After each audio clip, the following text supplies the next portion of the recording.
Hi, my name is Colby James, and this is my creative presentation for our SOAP 2312 class, Current Trends and Issues. Today I'm going to be talking about the use of psilocybin-assisted therapy, also known as PAT, in the treatment of mental health conditions such as depression and trauma. So, the reason why I chose this topic is because I think it's a very current trend in mental health treatment, and I think that it's applicable to the LGBTQ plus community because of, just how much oppression and stigma they face as a community and the various mental health conditions and negative mental health experiences that come with facing that oppression and stigma. So, the first article I'm going to talk about today focuses on the use of PAT in the treatments of HIV related shame. Excuse me. So, this article is by Nikki Matani and a few other authors, and it's called Psilocybin Assisted Therapy in HIV Related Shame. And this is a direct quote. So it says in a pilot clinical trial, receipt of psilocybin assisted group therapy was associated with a large pre post decrease in HIV related shame as measured by the HIV and abuse related shame inventory. So I chose that article as it talks specifically about HIV, which, as we know, is a health condition that disproportionately affects the LGBTQ plus community. And a large amount of the stigma that's associated with that condition is because of the discrimination against LGBTQ plus communities and their sexual activities, if you will. So I think this one was really interesting as it specifically, talks about what I'm talking about, which is how uh, patients who identify as LGBTQ plus can benefit greatly from PAT. And I think it's something that's really progressive, something that we really haven't seen yet, and something that really emphasizes, like connection and community with that group therapy piece. So that's why I included that one, and I thought it was really interesting and really informative. And then the next one I want to talk about here focuses on not just psilocybin, but psychedelics as a whole, as it also talks about MDMA. So this one is called Therapeutic Role of Psilocybin and MDMA in Trauma, a Literature Review. And this one is by L. Fonseca and B. Wu. And so this quote says, with the Food and Drug Administration designation in 2017 of MDMA as a breakthrough therapy in PTSD and psilocybin in treatment-resistant depression, psychedelic drugs have continued to garner the attention of researchers and clinicians for their promise of unmatched rapid improvement.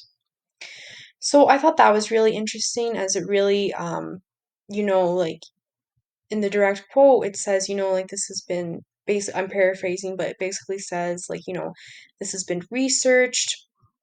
Um, and it talks specifically about trauma and depression, which are two common experiences with being a member of the LGBTQ plus community and having to live in a hetero dominant world and what that looks like and the issues that come with that and how heavy it is just to exist in a world that doesn't fully accept you.